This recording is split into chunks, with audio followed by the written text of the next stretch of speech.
What up, snitches? I'm the Animaniac, and like the subject of today's review, I'm returning to familiar ground. Animaniacs, the animated variety show using the comedic style of the Looney Tunes, is the latest 90s property to be brought back amid the wave of nostalgia for that decade for 2 seasons on Hulu. Steven Spielberg is back to produce, but instead of bringing back series creator Tom Ruegger, he instead brought Family Guy writer and producer Wellesley Wild onto the project. Sounds like a good trade-off. Back in August, me and a friend of mine had gone over the original series. Link is in the iCard above and in the description below if you want to go check that out. This time around, I'm not going to invite him back.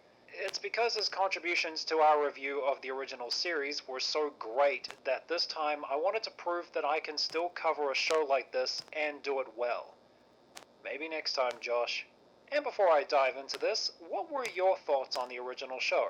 Comment down below. And if you want to be the first to know when a new video will be up, just ring that bell after you subscribe. Now right off the bat, the animation this time around is far more consistent, but it uses standard pose-to-pose instead of going for semi-full animation like the original. While Pinky and the Brain remain the same, the Warner's designs have a sharp, angular touch to them, and the artists have also done a fine job digitally recreating the background style of the original series, but with more vibrant colors. There are only 2 times that the Warners change styles. There's the cutening with its cute chibi style as the Earth becomes far cuter, and then there's them taking on the action anime style when they took on that creepy looking rabbit farmer. Both of them are very well done. I'll talk about the other styles of the new shorts when I get to them. The intro to Pinky and the Brain is beautiful. The both of them being represented as morphing blobs standing out against the purple background, whether they're black or white, fits the theme of them being lab rats. Simply beautiful. And compared to the original show, the pacing is nice and fast this time around, making each episode a breeze to get through. The Warners are back doing what they did before, getting into chaos whether they're on the lot or anywhere else, or squaring off against someone who dares to mess with them. But this time around, the Warners aren't hitting their strides like they used to. I got that feeling from the intro, which gave off the impression that they aren't as big a deal now at certain points. It feels like they're just another reboot of a 90s property, but as such for a reboot, they're important to some. And I guess since there are expectations to meet, the approach they take with their own humor gives off the feeling they're overthinking it instead of making it look like it's natural to them. And the types of pop culture references they make don't feel very timely, but given how long it takes for these episodes to be produced, it can be hard to figure out what will stick and what will fall by the wayside when they get to it. For instance, there are quite a few references to the elections and Donald Trump, at a time where the United States is in the middle of changing presidents, making this image of Cyclops Trump give off the vibe of "don't let the door hit you and your wife on the way out, you gremlin!" And judging by these sketches, these writers really wanted Hillary Clinton to win the 2016 election, didn't they? I guess they would have to settle with Kamala Harris as the first female vice president. That election night sketch was decent though. On top of that, there are a few times where they use the terms mansplaining and manspreading unironically. 2 terms that have become jokes themselves at this point. And I don't mean the kind that Animaniacs should make. I just hope this doesn't become a regular part of the reboot going forward. In a sketch called Gift Wrapper, the Warners face off against an arrogant rapper who pays no respect to one of the goats, William Shakespeare. The rapper himself feels like he's from the late 2000s and early 2010s than being a rapper from the past few years. But I think it'll come off as too easy a joke, as making fun of mumble rappers has been done enough times back then that when it does hit TV, it would have been passé by then. Plus, the whole setup here feels a little too flashy to believe that it fits in today's rap scene. The verses were fine and the slapstick was okay. Throughout this season, the Warners keep referencing that what they are doing is part of a reboot. This goes back to a point I made in the original Animaniacs review about a certain type of meta-humor. The kind where the characters know what they are doing is tired, but actively don't do anything different or new. It's still as frustrating as it was in the original series, because acknowledging that the material you're performing is tired and the references are dated don't make them less tired and dated. I need to address something. I'm going back to a lyric from the intro about their use of meta-humor. The trolls will say, "We're so passé, but we did meta first." No, you didn't. You guys didn't hit television until 1993. Meta-humor in animation had existed way back in the Golden Age. The earliest cartoons I saw to use this was late 1930s and 1940s Looney Tunes and Tex Avery's work at MGM. And then there was Rocky and Bullwinkle in the 1960s. So clearly Animaniacs weren't the first ones to do meta. I figured this was a way for the writers to diffuse this criticism when it eventually comes up, but it doesn't work as the statement is simply not true. Every original voice actor has returned for the reboot, and time has had a somewhat noticeable effect on their performances of almost everyone here. Like, a few years before, Rob Paulsen had a bout with throat cancer, having a slight effect on his take as Yakko and Pinky when compared to how he did them back in the 90s. Number one sister, dust for Prince. And all joking aside, reboots are symptomatic of a fundamental lack of originality in Hollywood. Puerto Rico, Colombia, Venezuela, Honduras, Guyana, and still Guatemala, Bolivia, then Argentina, and Ecuador, Chile, Brazil. Get internet deals on our hyphenate meals like H3 vegan paleo sausage. We don't leave our homes thanks to Amazon drones. They track what we do through our watches. Gee, Brain, what do you want to do tonight? Gee, Brain, what do you want to do tonight? I could also hear a bit of age in Tress MacNeille's current take on Dot, who's now sounding a bit more like a woman than someone who makes constant assertions that she's cute. Or does that make that part about her funnier? Nah, not while she still has that same design. Her original voice makes what she says funnier because you don't expect lines like, "What do you say to this?" I'd say you're not a very good artist. Still there, Mr. Eastwood? Please hold. Mr. Katzenberg, oh, you'll be holding. Miss Pfeiffer, can you hold? Miss Fonda, take a big breath and hold. I got the beans. I got the cotton. I got the buns. Says you. to come from that voice. The only one who still sounds like their 90s portrayal is Jess Harnell as Wacko. Of the characters in this segment who remained was the dim-witted security guard Ralph, but he barely gets a line, nor does he chase the Warners around the lot very often this season.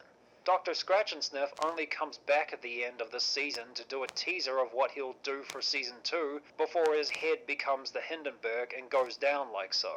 The payoff would have been better if he kept going and left out the word sometimes when talking about the victories he'll have, which deflated the energy a little, making the punchline not so good.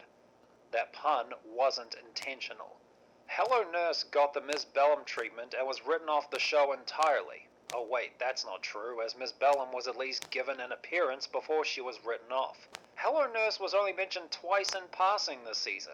And I haven't seen Miss Flamille, the on-lot school teacher, anywhere this season, so I have to assume they're either holding her back for season 2, haven't figured out what to do with her yet, or have written her off somehow. A new character that was introduced in these segments is the new CEO of the company. Her name was never mentioned in the series, so I had to look it up. It's Nora Rita Norita. Okay. She treats them exactly what they are at this point, characters as part of another nostalgic reboot. Whenever I see her on screen with the Warners, she has this condescending attitude towards them, just because they haven't been around since the 90s.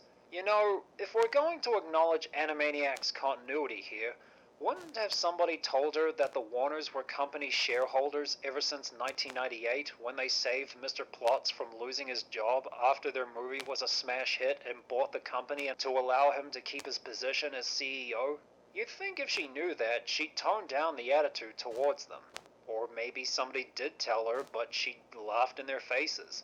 On top of that, she doesn't seem to care about their antics, nor what happens to the company on her watch, given she let a creepy dude allow his bunnies to overrun the lot, and Russian spies to steal scripts. In the old show, Mr. Plotz would get angry about the Warners causing chaos and would task Dr. Scratch-and-Sniff to get them under control, a job he would dread having to do. Nora Norita has the traits of someone asking to be knocked off their perch, but it never came this season. In comparison to this, the Warners did a sketch where they go up against the last French queen, Marie Antoinette, in French Revolution, an actual historical figure who slept around, despite being married, and spent way too much money on what she wanted and not what her people needed, who were poor and starving. This is someone so up herself that you want to see her get taken down, and she did. Maybe it'll come next season. Plus, there was that line before she laughed like a crazy person. Do you think I'd risk my chance to make it to the singularity by eating refined sugar? That one has me fascinated with her. Now, with Pinky and the Brain, things seem to be business as usual. Brain concocting plans for world domination only for them to be bungled up somehow. And Pinky is still his lackey, who he has little patience for. In this one, they added traces of narcissism to Brain's personality that serve as a factor to some of his plans failing. It must have been a carryover from the spin-off series, along with the appearance of a third mouse before he gets taken away. No doubt referencing that one episode where a mouse named Larry was inserted into the spin-off intro, or when they stuck the two with Elmira Duff in that short-lived spin-off that everyone who saw and worked on it agreed it was a bad idea. And at the end of this season, we're given a reason why he wants to take over the world. He was tortured by scientists with an experiment involving electricity until he felt helpless. A way for the show to explain why Brain does what he does, for sure, but this has the potential to make the viewer sympathize with him and actually want him to succeed in taking over the world. This moment came after he did things like blackmail US senators into resigning and using a mind-control chip on Julia when she stepped out of line. I'm looking forward to what they plan to do with her later on. The aesthetic of this segment and the Warners is based on characters from the golden age of animation.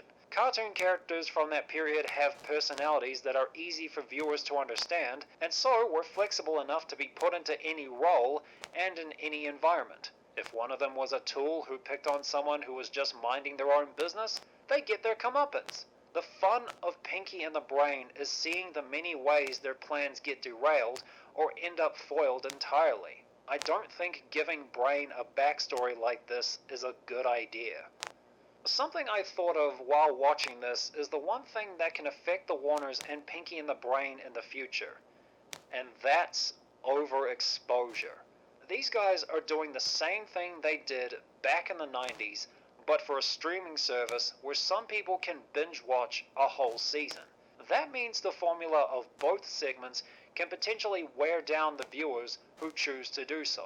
To keep them from overstaying their welcome would be to devote more time to creating new recurring sketches and let them develop a following. Maybe at one point they can devote an entire episode to them complaining about them not getting much screen time, despite being on the marquee, and try to hijack those segments in an attempt to reclaim their spots.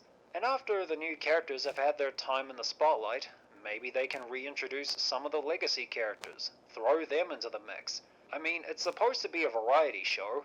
Speaking of the new segments, the Reboot has several new sketches that could become recurring in the future. Starbox and Cindy is about an alien as part of a galactic fleet that conquers planets. Their next target is Earth. But before he can give his fleet the signal, he's taken hostage by a little girl named Cindy. Now he spends every day trying to elude the grasp of Cindy, and anything else for that matter, to give his fleet the signal to destroy. I wonder what the fleet does while they wait for the signal. Comment below what you think they do while they wait. This potential segment uses watercolors for their backgrounds and characters, giving it a nice differentiation from the Warners and Pinky and the Brain.